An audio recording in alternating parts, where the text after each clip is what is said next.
revolusi industri ini membuat semuanya cair, membuat semuanya sangat mudah berubah, Mas Pao. Castra, answer of your needs. Castra, through professional assessment. Castra, we are here to develop you. Oke, Mas Alex nih gimana nih tentang topiknya dilema pekerja terampil atau tersingkir? Mungkin bisa dijelaskan lebih jauh lagi, Mas Alex. Baik, jadi kan kebetulan kita bikin webinar ini tanggalnya berdepatan dengan peringatan Hari Buruh Internasional nih, Mas Pao. Jadi kita dari Kasra tuh ingat, oh iya nih tanggal 1 Mei ini tanggal yang penting nih buat para pekerja di seluruh dunia gitu ya.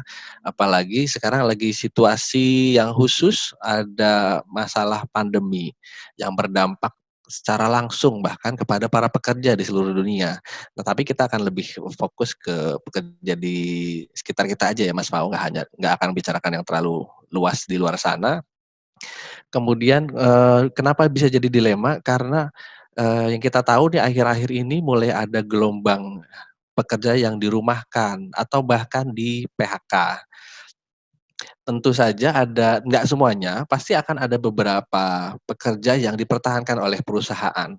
Dan dari data yang saya lihat, itu rata-rata yang dipertahankan adalah mereka-mereka yang punya keterampilan yang dibutuhkan oleh perusahaan, Mas Pao.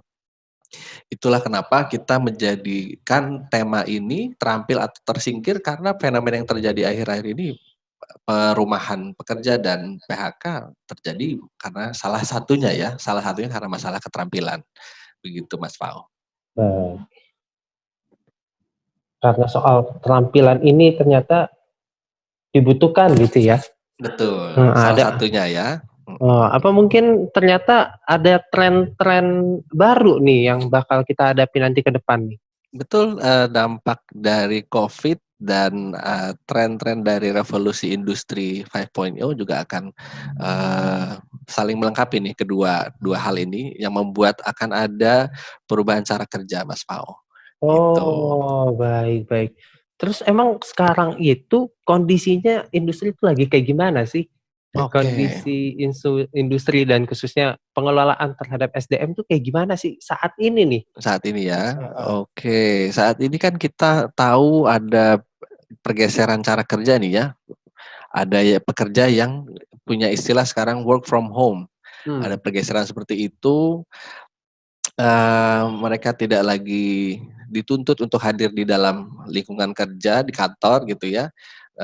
Itu membuat mereka harus beradaptasi dengan cara baru nih. Oke, bisa nggak ya kita melakukan rapat dengan cara Zoom meeting misalnya salah satunya, atau lewat aplikasi lain. Kemudian yang kedua, salah satu industri misalnya makanan. Mereka tidak lagi membuka layanan makan di tempat, tapi mereka membuka layanan delivery yang pemesanannya dilakukan secara online, dan banyak hal lain yang membuat semua industri harus berpikir ulang bagaimana cara operasional ini harus dirubah gitu.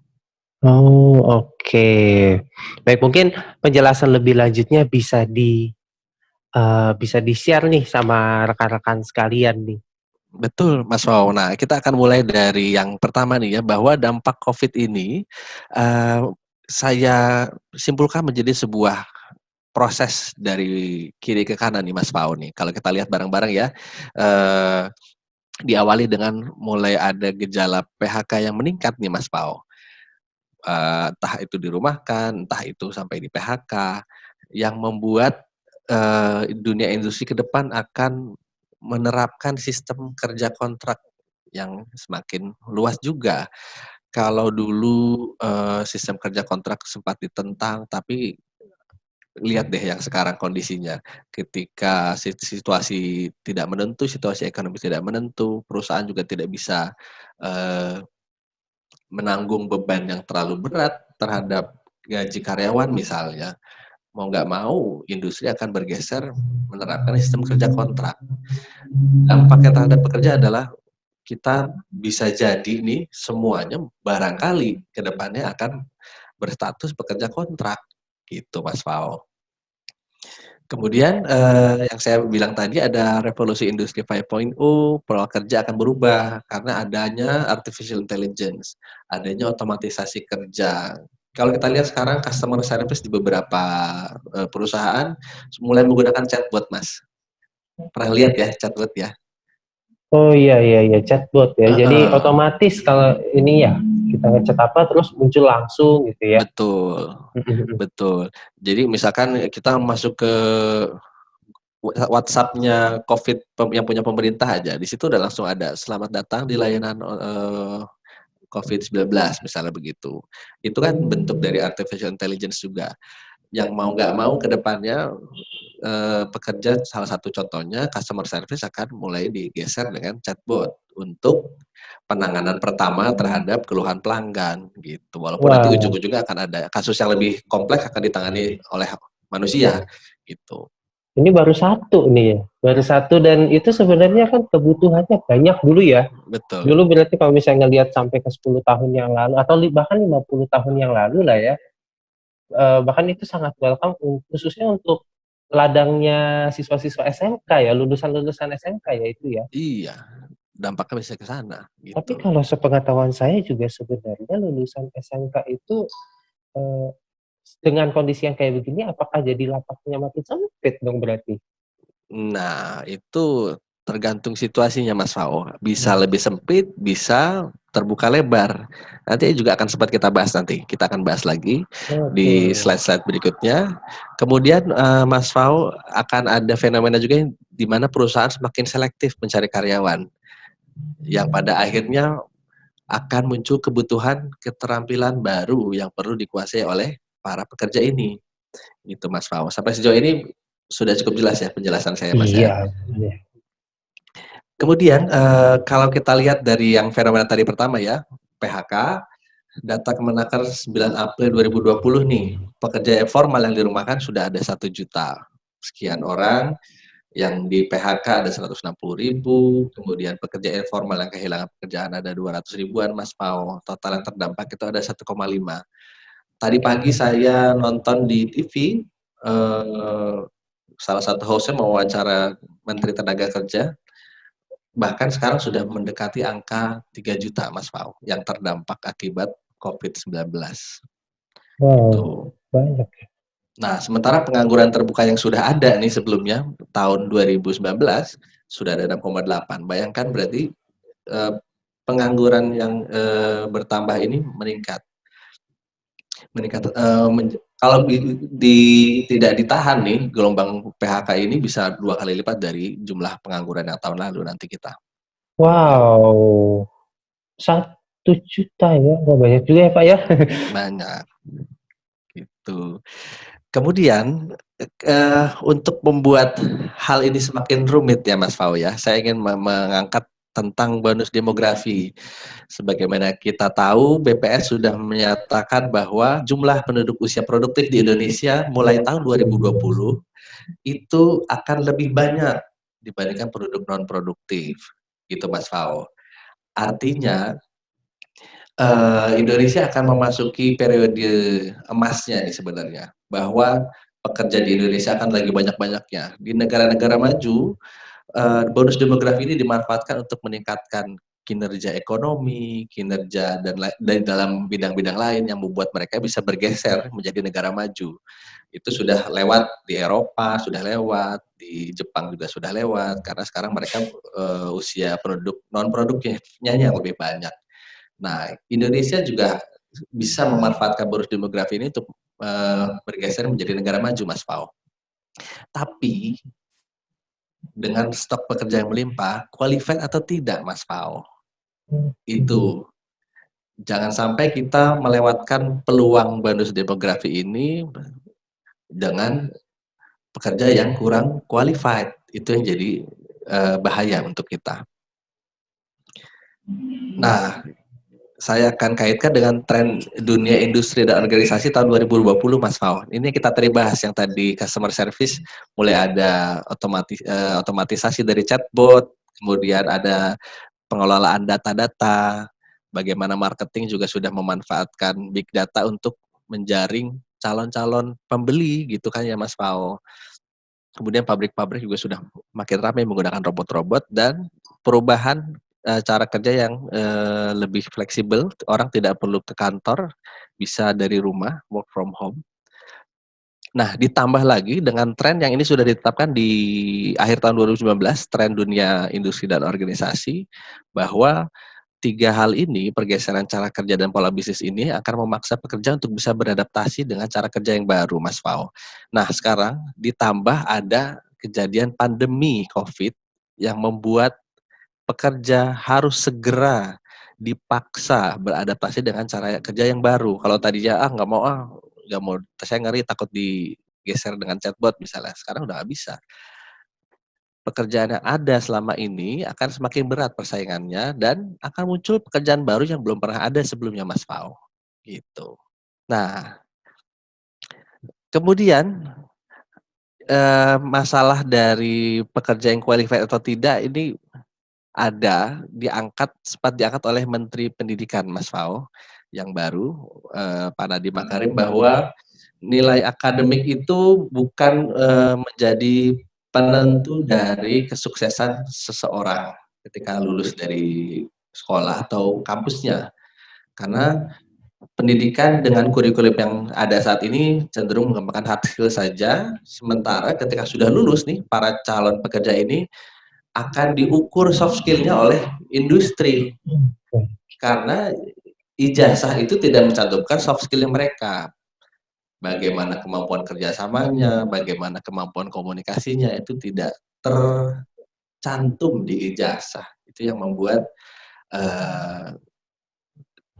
dunia industri ini lulusannya belum sampai bisa memenuhi kebutuhan untuk bekerja, Mas. Itu, Mas Fau. Oh, berarti ini kalau untuk mengukur soft skill ini mungkin kan kalau misalnya prediktor kesuksesan nilai akademik bisa lah ya lewat raport gitu ya berarti yang Mas Alex ya. Betul. Tapi kalau soft skill ini pengukurannya tuh kayak gimana?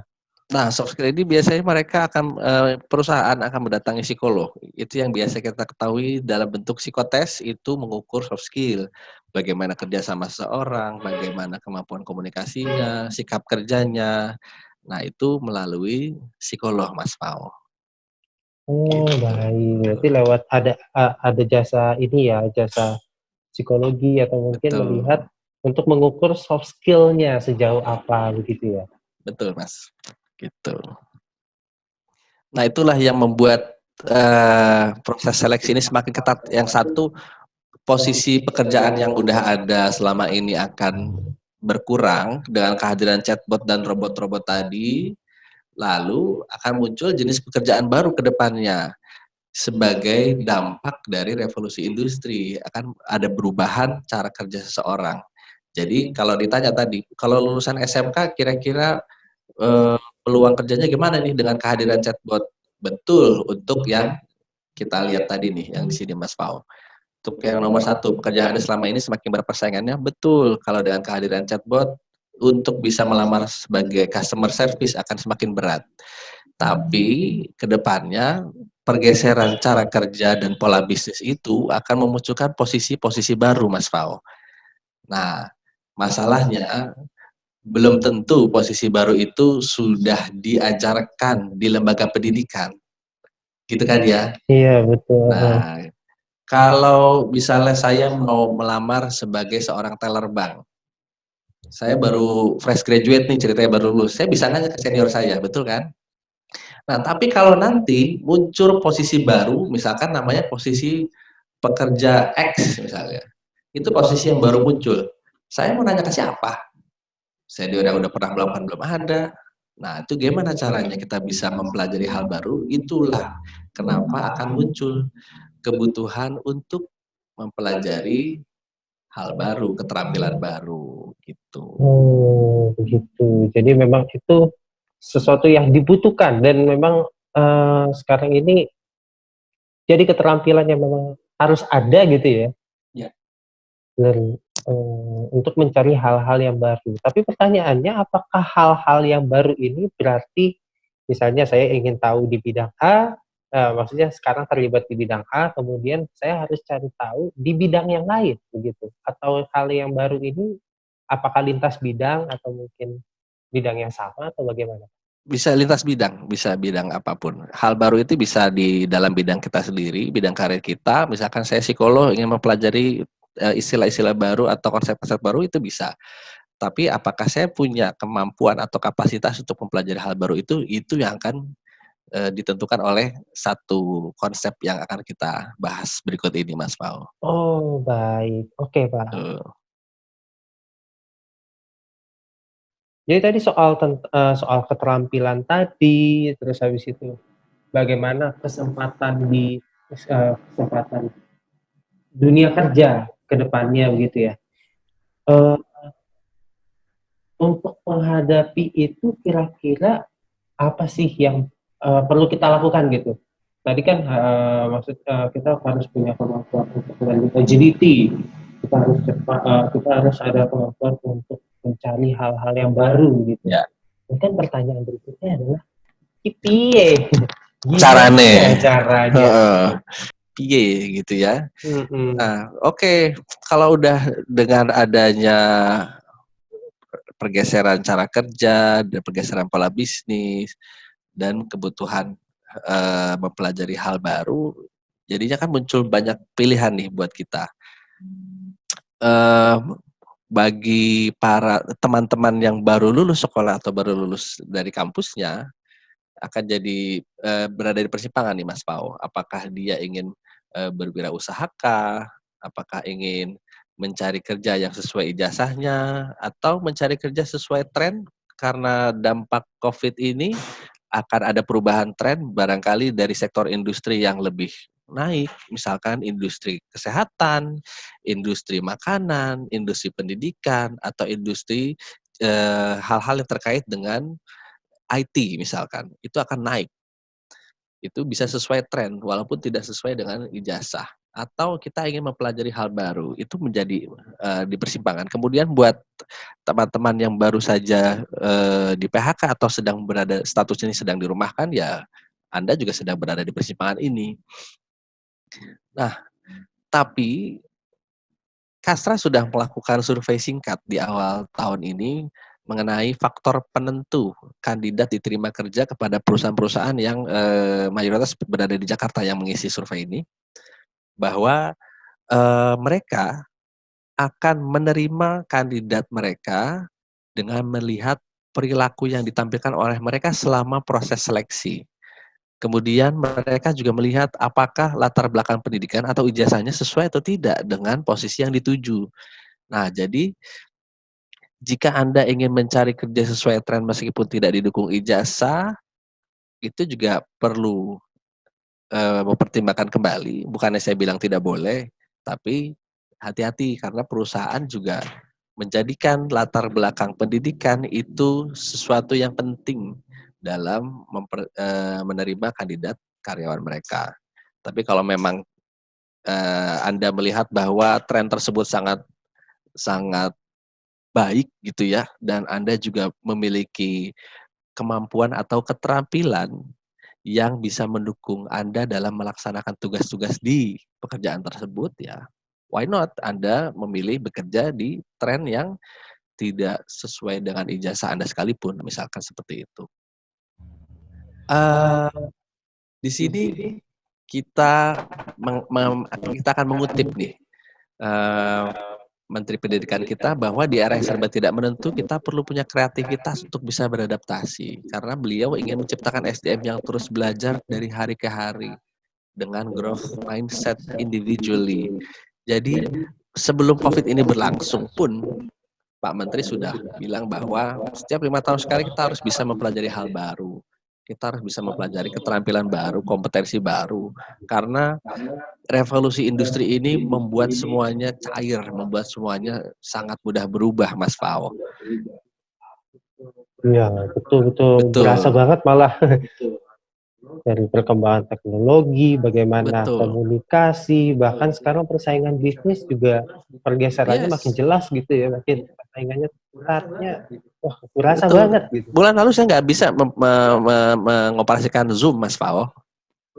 Tapi saya dipaksa untuk bisa mengoperasikan Zoom. Kalau tidak, saya tidak bisa ngobrol dengan Anda, dengan teman kerja saya atau dengan klien-klien saya kalau saya tidak bisa mengoperasikan Zoom. Nah, ini menjadi suatu kenormalan yang baru dong berarti. Jadi kebiasaan baru yang memang akan terus Betul. begini gitu ya. Akan terus berubah. Yes. Kita harus siap dengan ombak-ombak pembaharuan yang baru ini, Mas Fao. Gitu.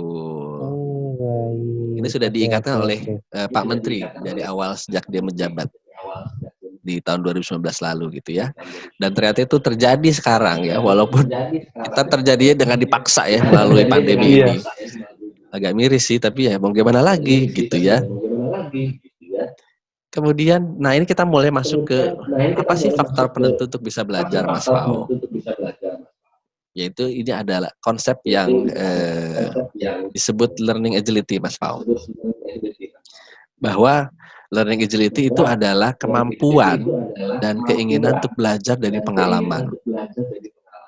Jadi supaya kita bisa mempelajari keterampilan baru, supaya tidak tersingkir nih ya, pekerja agar bisa terampil, harus memperhatikan learning agility-nya. Apa itu learning agility? Ketika seseorang mampu dan ingin untuk belajar dari pengalaman. Jadi itu tidak bisa dipisahkan, Mas Fao. Pertama harus mampu belajar, dan yang kedua ingin atau tidak untuk belajar. Jadi kalau ingin saja tapi tidak mampu ya susah. Kalau mampu tapi tidak ingin juga susah. Kalau nggak mampu dan nggak lebih susah lagi, Mas Fao.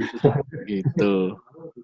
Iya. Gitu ya. Ya untungnya sih ada beberapa orang yang memang ketika sudah dipaksa nih, seperti kondisi pandemi ini, saya kan dipaksa walaupun saya tidak ingin awalnya menggunakan tes online, bukan tes online, aplikasi online ini, meeting online.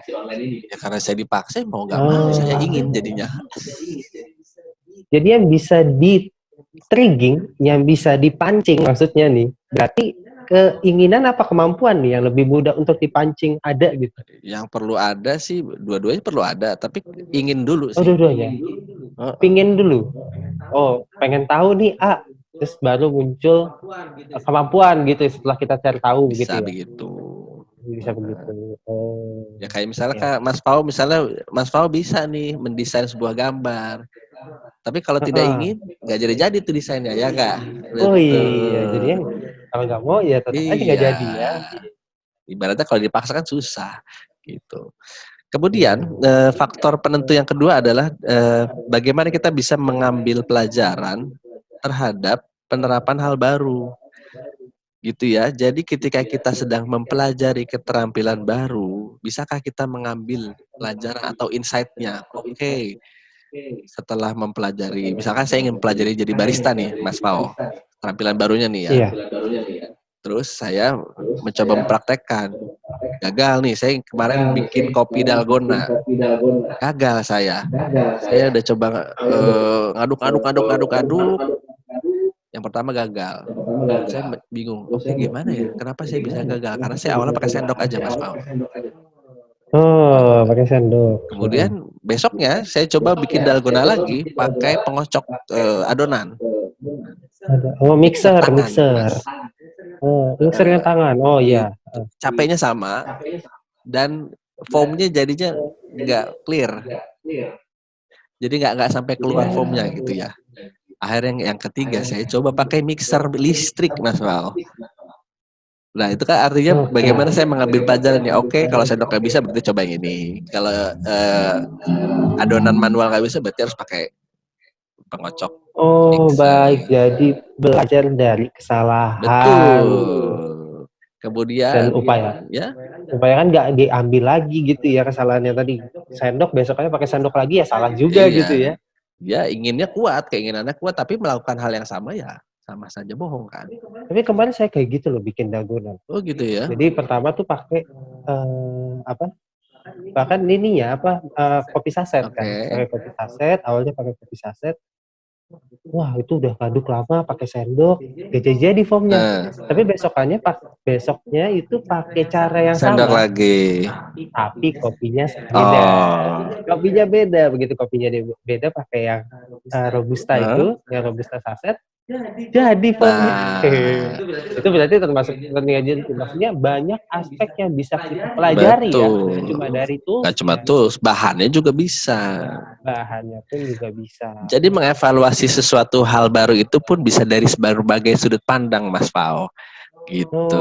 I see. Dan jangan lupa, faktor penentu yang penting ini dilakukan berulang-ulang. Misalkan ya, contoh nih, ini contoh ya Mas Pao ya. Ada pekerja yang sudah mendapatkan kartu prakerja misalnya. Lalu iya, prakerja juga lagi ini Pak, lagi dibahas terus nih. Nah, Anda sudah dapat saldo nih, saldo untuk ambil pelatihan. Oke, saya ingin ambil pelatihan komunikasi misalnya secara online. Lalu Anda ikut, misalnya di tanggal 2 Mei. Setelah Anda dengar ikut pelatihan tersebut, tidak dilakukan praktek dan tidak dilakukan berulang-ulang. Menurut Anda, kira-kira keterampilan baru itu bisa dikuasai atau tidak, Mas? Oh, enggak dong, katakan dari praktekin. Iya. Cuma belajar doang, jadi dia punya kemampuan doang, tapi nggak punya keinginan. Terus habis itu sudah punya skillnya, nggak dipakai. Nah, ibaratnya nih, kita misalkan sudah mendapatkan pisau dari pelatihan online tersebut ya. Tapi kalau pisaunya nggak diasah, gimana pisaunya mau tajam, Mas? Nah, ya setuju. Gitu. Jadi buat teman-teman yang sudah punya kartu prakerja untuk ngambil pelatihan atau nggak mesti itu deh. Saya misalkan ngelihat, ada workshop online. Saya ikut deh, saya berbayar gitu kan. Saya ikut, saya ingin mempelajari keterampilan baru, tapi saya nggak melakukan latihan berulang-ulang, ya percuma saja saya udah mengeluarkan biaya, Mas Pao. Gitu. Berarti kata kuncinya adalah belajar, kemudian keluarkan kemampuan dan keinginan, kemudian ambil pelajarannya. Maksudnya kalau misalnya nyerah, gak gampang nyerah berarti di situ ya. Resiliensi juga ada di situ ya. Learning by doing tuh bisa. Learning by doing, iya. Habis itu yang penting lagi adalah dilakukan berulang-ulang. Jadi berkali-kali dilakukan terus. Mau gagal atau cari lagi solusi, begitu ya Pak? Betul. Saya panggil lagi jadi bapak lagi loh. Iya. Karena udah kebiasa jadi. Oke, Mas. Baik, itu tadi faktor penentu dari learning agility, Mas Pao. Sekarang kita akan membahas dimensinya nih. Oke. Dimensi learning agility menurut Institut Convery dari Amerika sana ya, bahwa learning agility itu dibagi 5, Mas Pao. Ada mental agility, ada people agility, ada change agility, result agility, dan self awareness. Setiap dimensi itu punya karakternya sendiri. Contohnya nih, mental agility mampu menganalisis masalah secara unik, artinya bisa thinking out of the box, bisa berpikir kritis. Misalnya nih contoh, mental agility ketika Mas Pao bikin dalgona, terus bingung kok sudah pakai sendok dan kopi saset ini nggak keluar-keluar buihnya, akhirnya diganti lah. Oh, jangan-jangan bahannya nih, saya ganti jenis kopinya. Nah, itu kan mental agility itu, berpikir kritis. Gitu ya. Berpikir kritis juga termasuk bisa memilah-milah informasi yang didapatkan dari berbagai pihak. Jangan sampai ketika kita ikut pelatihan 1, pelatihan 2, pelatihan 3 tentang barista misalnya. Pasti ada berbagai macam versi kan Mas Pao ya. Nah, tinggal gimana cara kita bisa mengolah dan memilah informasi tersebut supaya kita bisa mempelajari dengan versi kita sendiri. Itu juga salah satu yang penting dari mental agility. Gitu Mas Pao. Nah, apakah maksudnya di sini saya merasa kok ada bentuk kaget teknologi yang bikin kita jadi lupa cara memfilter ya, betul. Itu nanti akan ada di dimensi yang kelima tuh. Bagaimana kita bisa memilah apa sih keterampilan yang harus kita cari gitu ya. Nah, kalau tadi kan ada informasi pelatihan A, lalu kayaknya yang B menarik juga nih, yang C menarik juga nih. Tapi kalau tidak disertai dengan dimensi yang kelima, itu akan membuat proses pengembangan keterampilan baru kita menjadi terhambat, Mas. Gitu. Oke, gitu ya Mas ya, baik. Kita lanjut dulu yang kedua ya, dimensi kedua ya. Siap, nggak sabar sampai kelima. Iya, sabar. Yang kelima akan membuat Anda terkejut, gitu ya. Wow. Inilah 5 dimensi learning agility menurut Convery, bahwa yang kedua, people agility itu bagaimana kita bisa lincah menghadapi manusia, sesama manusia maksud saya. manusia itu kan makhluk sosial ya Mas ya. Iya, Nggak mungkin loh Anda sama saya diem-dieman gitu ya. Nggak bisa mungkin. aja kalau saya lagi Bisa ngambek, Mas. sih, tapi pasti Anda butuh saya butuh Anda juga Oh kan iya, benar, Mas. gitu. Iya, iya, iya. Bagaimana kita mampu berkomunikasi dengan berbagai pihak yang berbeda. Berbeda ini tidak hanya berbeda jenis kelamin, berbeda status sosial ekonomi, tapi berbeda latar belakang budaya, ras, dan lain-lain. Artinya, people agility ini terkait dengan ini kalau menurut saya sedang menarik pelajaran dari dimensi ini. Toleransi itu diperlukan supaya kita bisa agile, bisa lincah untuk belajar hal baru. Indonesia sudah dibiasakan menjadi people agile, Mas Pao. Kenapa? Karena kita kan terdiri dari berbagai macam suku, ras, agama, dan lain-lain. Jadi kita dipaksa untuk bisa berkomunikasi dengan berbagai pihak, bukan dipaksa ya, terbiasa berkomunikasi dengan pihak yang berbeda gitu. Alhamdulillah nih bahwa orang Indonesia dengan prinsip Bhinneka Tunggal Ikanya membuat orang-orangnya sangat luas dalam berkomunikasi dengan pihak-pihak yang berbeda. Dan kemudian tidak hanya berkomunikasi Mas, tapi bagaimana kita bisa membina kerjasama dengan pihak yang berbeda tersebut. Oh, mungkin kerjasama ini hasil dari toleransi itu ya? Yes, betul.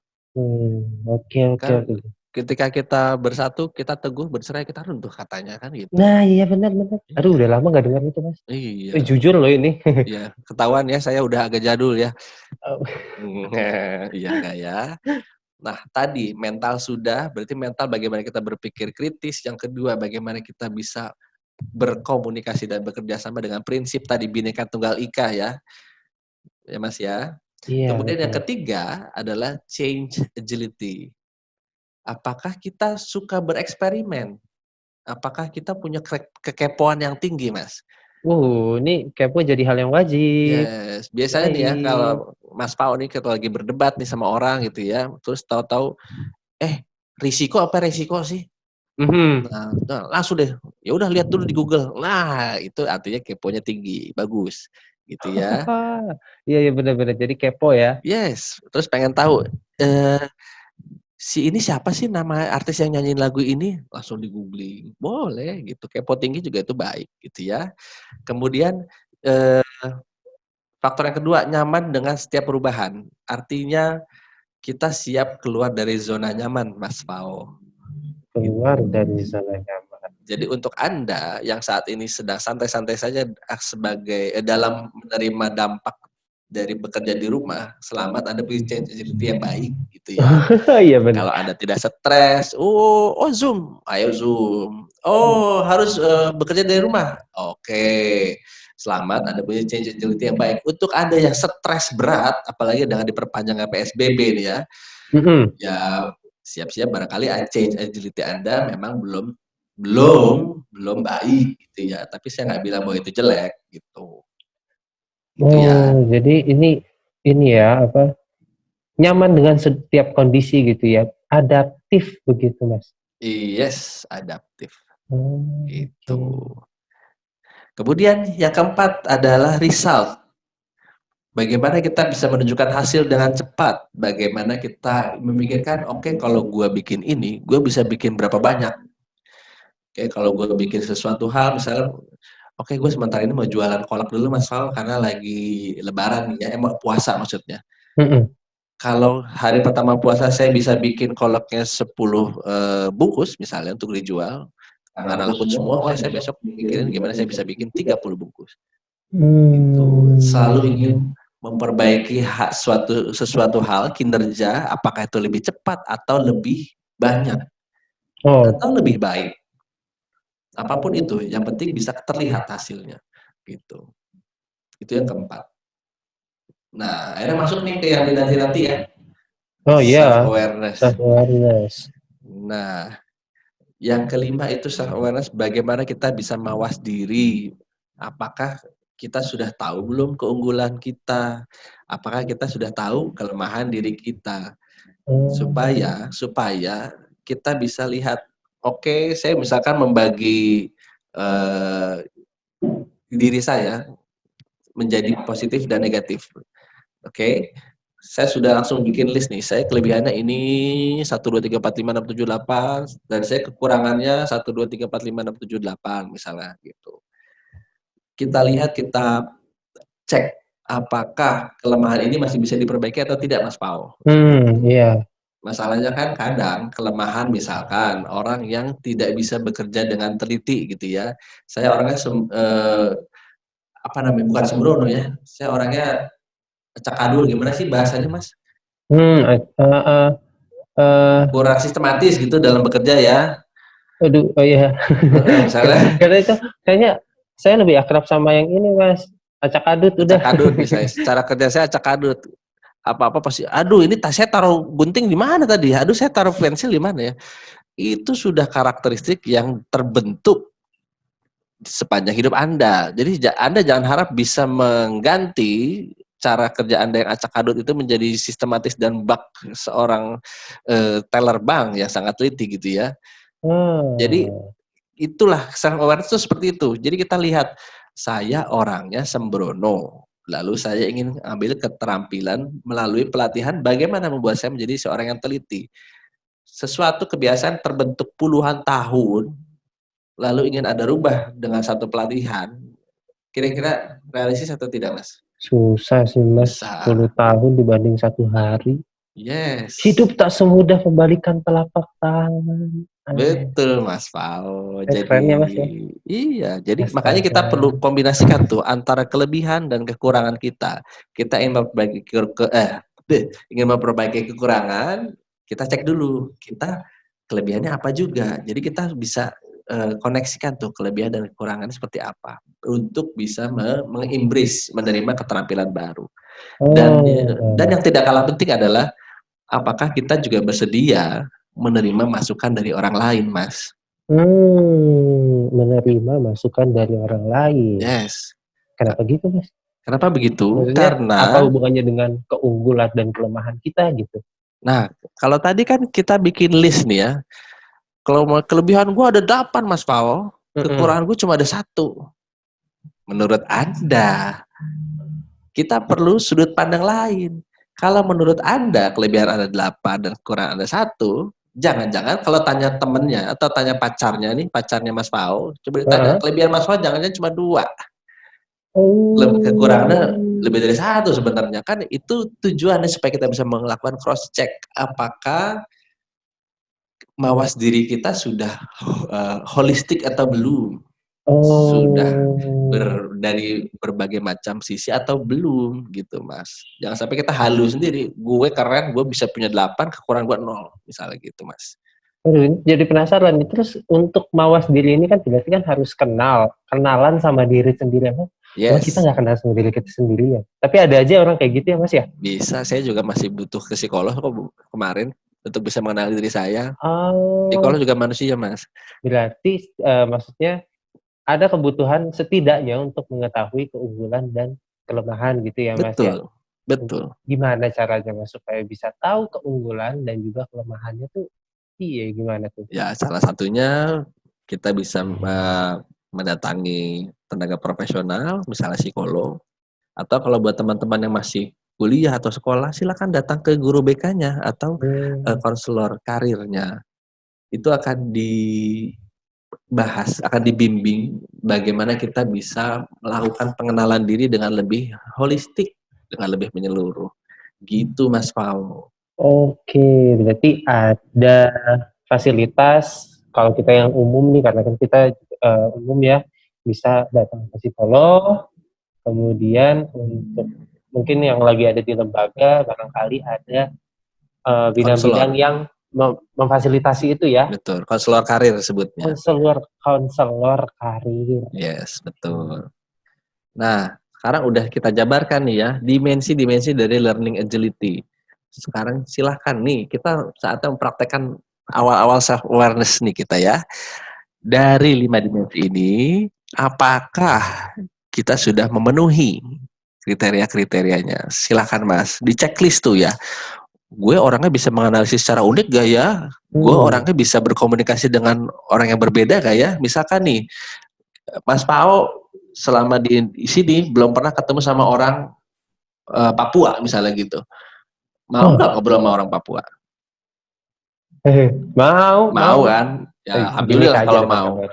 Ada lagi, Mau lah. misalkan ada beberapa orang misalkan, ketemu sama orang misalnya orang bule, sungkan, kenapa? Malu. Nah, Lalu biasanya karena kan nggak bisa bahasa Inggris.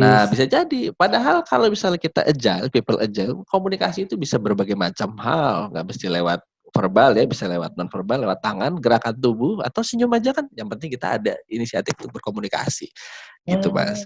Sesimpel itu, Mas. Yes, gitu. Oh. Kemudian dari checklist ini ya, apakah saya senang bereksperimen dan selalu ingin tahu? Nah, Senang, silakan. Mas, senang. Saya senang. Senang. Coba dicek deh. Dari 10 kriteria ini, Mas Pau sudah memenuhi checklistnya berapa? Saya ya. Mm-mm. Ntar dibilang sombong, Mas. Iya. Kayaknya mau sendiri enggak ya. Terus yang Lisa juga enggak. Yang kepo ya, itu pasti kepo ya. Berpikir kritis boleh tuh. Kritis banget Mas Pau ya. Bawa sendiri ya. Mau Bawa sendiri sendiri mungkin yang belum enggak ya, Mas. sih ya. Nah, ini kan lagi ini kan upaya untuk menerima masukan dari orang lain. Makanya Iya. saya balikin nanya ke Mas Alex, Gitu ini ya. Mas. Iya, nah kira-kira dari 5 dimensi bisa terpenuhi berapa Mas Pau? 4 lah. 4 ya? Sebenarnya sih mungkin ada semua, tapi tidak dari elemen-elemen kecilnya ya. Misalnya kayak selalu mengutamakan produktivitas kerja. Itu mungkin itu jadi kekurangan gitu.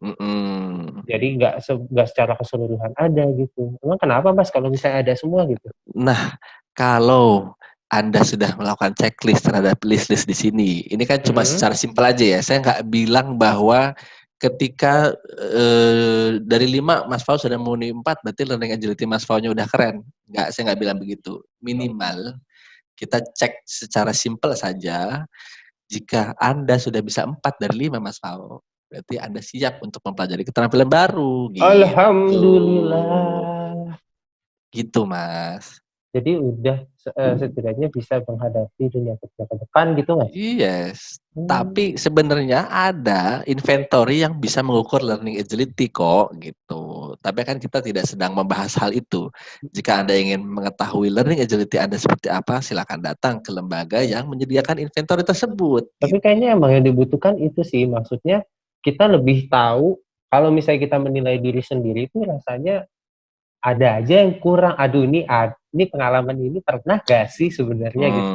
Udah ambil insight dari situ apa belum sih? Ya justru kayaknya sih memang lebih proper untuk join atau mungkin minta layanan ke orang yang bersangkutan gitu, kayak lembaga psikologi gitu ya. Bisa gitu. Oke. Gitu. Itu Tapi memang ada fasilitasnya Mas, beneran Mas? Bisa ada. diukur nih change agility-nya berapa, kemudian self awareness-nya sejauh apa? Bisa diukur seperti itu. Tapi kan kita sedang ngebahas di webinar ini ya, yang praktisnya dulu aja deh. Kalau Mas Fau merasa 4 dari 5 sudah bisa, monggo. Mempelajari hal baru gitu Mas. Apa hal baru itu? Banyak. Jadi kalau ditanya pekerja terampil atau tersingkir, silakan mempelajari keterampilan baru, bisa macam-macam. Karena kita harus mawas diri tadi. Saya kelebihannya apa? Tren ke depan yang akan bagus apa? Lalu saya perlu mempersenjatai diri saya dengan keterampilan apa supaya bisa bekerja di sesuatu yang tren tersebut. Gitu Mas Pao. Jadi keterampilan baru ini bisa apa aja, tapi pastikan Anda punya learning agility-nya yang memadai juga.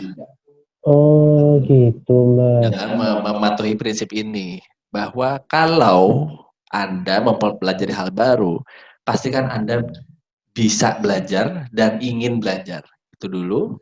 Terus bisakah kita mengambil pelajaran dan apakah kita siap melakukan hal baru itu berulang-ulang Mas? Karena kita nggak beli keterampilan ya, saya ingin jadi barista, pelatihannya seminggu Mas. Terus setelah seminggu Anda jago jadi barista kan nggak mungkin juga kan. Betul Mas. Tapi Mas nih biasanya kan Yes, sekarang juga yang lebih digencar-gencarkan jadi entrepreneur gitu, jadi betul. pebisnis, jadi wirausaha. Yes. Saya itu salah satu contoh aja, pasti mentok di duit Mas. Ya, bisa jadi begitu. Nah itu gimana tuh? Maksudnya kayaknya kalau menurut saya itu nggak ada peran learning agility deh. Wih. Kata Tapi siapa? gimana? Kata siapa? Kata saya Mas. Kata Anda. Oh ya kata Anda. Nah, misalnya Kata Anda, begini. kata saya. Misalkan Mas Pau kan, Mm-mm. jadi kita bongkar aja ya Mas Pau ya, kita marki bong. Ya. Mari kita bongkar Nah, gitu ya. misalkan Mas Pau kan kemarin dulu sempat usaha nih ya, Heeh. usaha di bidang A gitu ya, Mm-mm. dengan modal seadanya misalnya gitu. Mm-mm. Tapi kok nggak jalan gitu ya. Akhirnya Mas Pau beralih ke bisnis B. Tapi Mm-mm. dari masa peralihan dari bisnis A ke bisnis B ada nggak insight yang diambil? Ah. Jeng jeng, tak tak tak tak jeng Nah, jeng. apa sih penyebab kegagalan di bisnis A tadi gitu ya? Kalau nggak menyadari kegagalan yang harus diperbaiki ya pantesan yang bisnis B aja gagal juga. Oh, jadi nggak belajar ya. Yes, Oh. jadi lewat pengalaman justru. Jadi kalau dalam mau berbisnis kayak mau bekerja kayak kalau Anda punya learning agility itu jadi faktor penentu. Apakah Anda bisa Hmm. mempelajari keterampilan baru atau tidak? Gitu. Mas, contoh lagi nih Mas. Apa tuh? Apa tuh? Misalnya, kan lulus sekolah, Mm-mm. lulus sekolah terus habis itu pengen kerja nih. Mm-mm. Pas ditanya kerja ngapain? Cari pengalaman Mas. Nah, kalau kasus-kasus yang kayak gitu orang mengatasnamakan pengalaman untuk maksudnya ini kan udah berubah-berubah katanya kita butuh learning agility. Mm-mm. Kemudian kalau masih nyari pengalaman, apakah itu masih relevan atau mungkin sekarang sudah harus fokus? Tidak lagi soal pengalaman tapi sudah memutuskan apa yang memang mau dicapai. Ya, kalau misalkan bilang mau cari pengalaman ya nggak salah juga sih. Gitu kan. Mm-mm. Toh learning agility itu kan definisinya adalah bagaimana bisa mempelajari sesuatu dari pengalaman. Gitu kan ya. Oh, Jadi kalau misalkan dia ingin mencari pengalaman dalam bekerja nih ya, ya silahkan. Karena kan memang learning agility adalah belajar dari pengalaman. Nah, pengalaman. jadi nggak salah juga. Walaupun buat HRD, rekruter, jawaban itu kurang meyakinkan gitu ya Mas ya. Oh, mhm. Artinya dia belum tahu mau ngapain gitu kan tandanya. Tapi kalau ditarik lagi berdasarkan sudut pandang learning agility, dia ingin mencari pengalaman ya nggak salah. Tinggal Oh. rekruternya aja dia mengambil sudut pandang learning agility atau tidak gitu kan. Oke, oke, oke, Mas. Jadi Mm-mm. tetap ada ya, maksudnya memang itu benar-benar dibutuhkan, nggak cuma dari pencaker sih kayaknya ya, bahkan dari tingkat sekolah atau mungkin lagi masa pendidikan kayak di universitas lagi jadi mahasiswa gitu ya, udah Betul. bisa dilatih, sudah harus punya gitu ya Mas ya. Yes. Jadi sekarang dengan era seperti ini kita nggak bisa bilang bahwa kita udah paling pintar Mas karena akan selalu muncul hal baru setiap saat. Ya kan Hmm, 5 tahun lalu mana ada handphone yang bisa ngezoom kayak gini gitu kan nggak ada. 10 jadi tahun yang yang lalu nggak kepikiran ya ada video call misalkan gitu. iya, iya, iya, kayak trending topik di YouTube gitu ya Mas ya, selalu aja Mm-mm. berubah gitu ya Mas ya. Iya. Jadi buat para guru dan para dosen juga harus bisa mengembangkan learning agility yang baik buat mereka juga gitu kan. Karena kalau enggak ya ntar ketinggalan sama anak didiknya gitu kan. Nah, untuk fresh graduate nih Mas misalnya nih, Hmm. kan ini kita sudah terbiasa 3 tahun misalnya dengan pendidikan yang seperti ini, terus habis itu apa yang sudah kami lakukan. Nah, ketika kami memasuki dunia kerja, berarti harus dilatih dulu dong learning agility-nya. Atau apa sih cara cara efisien untuk kami supaya bisa belajar tentang learning agility ini karena kan sebenarnya sudah panjang ya 3 tahun tuh melewati Hmm. masa-masa itu. Jadi learning agility bukan untuk dipelajari sih memang. Mm-mm. Learning agility itu adalah modal kita untuk belajar justru. Modal kita untuk Learning agility belajar. adalah modal kita untuk belajar. Tinggal gini, misalkan kita mau nangkap ikan gitu ya, kita belajar nangkap ikan. learning agility bukan kail atau jala yang digunakan, tapi bagaimana kita bisa menggunakan kail dan jala tersebut. Jadi teknik untuk bisa belajar menangkap ikannya yang kita pelajari, Mas. Itu learning agility adalah modal kita untuk belajar. Jadi bisa ditingkatkan atau tidak ini tergantung Anda sendiri. Yang penting kita ingat faktor penentunya itu. Apakah kita mampu dan mau. Kemudian yang kedua, bisakah kita menarik pelajaran dari learning by doing tadi? Oke. Sehari pertama belum bisa nangkap ikan pakai jala, ulangi lagi besok tapi dengan teknik yang berbeda, Mas. Gitu. Pakai pukat, Mas. Pukat boleh, kalau misalkan di kali ya ngapain pakai pukat ya? Iya benar. Gitu. Udah nggak belajar gitu ya. Jahat, Mas tuh, Mas. Iya. Terus yang pasti dilakukan berulang-ulang. Jadi prinsipnya aja deh, ya yang simpelnya buat teman-teman di sini ya, learning agility adalah antara 3 hal ini kok. Anda mampu, Anda mau, dan ambil insight dan dilakukan berulang-ulang. Itu aja dulu yang gampang. Nggak usah ribet-ribet. Saya mau ukur learning agility saya gimana? Ya nggak usah itu dulu dah. Ingat-ingat itu dulu aja. Gitu, Mas. Oke, terakhir nih, Mas. Ya. Buat yang merasa atau mungkin sudah ngelis, terus habis itu ngeliat-liat gitu ya kemampuannya, terus habis itu ngeliat kapasitasnya sejauh apa.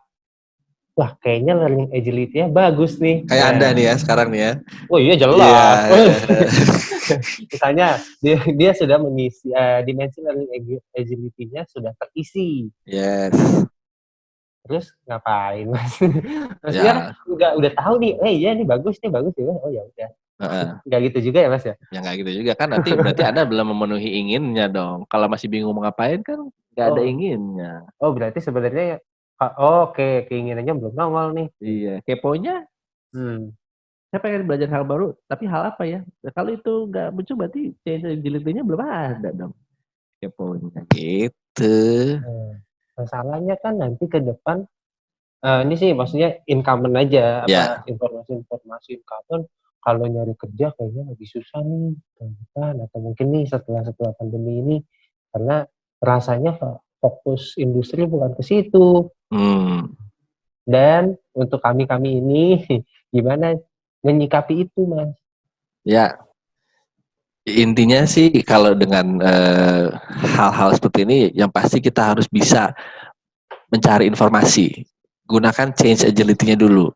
Selalu ingin tahu, emang bisnis apa ke depan yang bakal muncul. Udah banyak kok pihak-pihak yang mengeluarkan artikel ataupun mengeluarkan pembahasan, kayak kita nih sedang membahas sesuatu hal, cari-cari tahu informasi dari situ kan bisa kita lihat, oh ke depan nih industri ini yang bakal naik nih.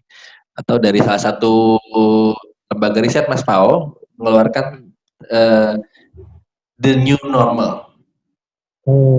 Perilaku konsumen yang baru ke depan seperti apa. Dari situ aja, kalau Anda seorang pemilik bisnis dengan change agility yang baik, oke, saya akan lihat artikel itu dan cari tahu konsumen itu setelah pandemi seperti apa sih perilakunya yang berubah gitu. Itu keponya kan, change agility-nya gitu. Gitu, Mas. Wow, luar biasa. Terima kasih banyak, Mas Alex. Untuk teman-teman rekan-rekan sekalian, kalau misalnya pengen ngelihat lagi nih tentang informasi yang tadi disampaikan, kita akan coba ya, kita upayakan untuk up di YouTube. Nanti kemudian informasi lebih lanjut bisa chat di WhatsApp juga. Kalau misalnya mau konsultasi karir juga bisa via WhatsApp itu, maksudnya bisa ditanyakan jadwalnya, caranya bagaimana dan sistematikanya seperti apa, boleh. Kemudian jangan lupa juga untuk follow IG Kastra ya di @kastra.psikologi. Ini untuk informasi-informasi terbaru tentang karir, ada juga tentang pengembangan diri dan lain semacamnya. Oke, cukup. Mungkin ada kata-kata dari Mas Alex? Tidak ada, Mas Paul, sudah cukup. Terima kasih. Baik, terima kasih kembali Mas Alex, dan juga terima kasih untuk rekan-rekan sekalian yang sudah bergabung, dan sampai jumpa di webinar Kastra selanjutnya.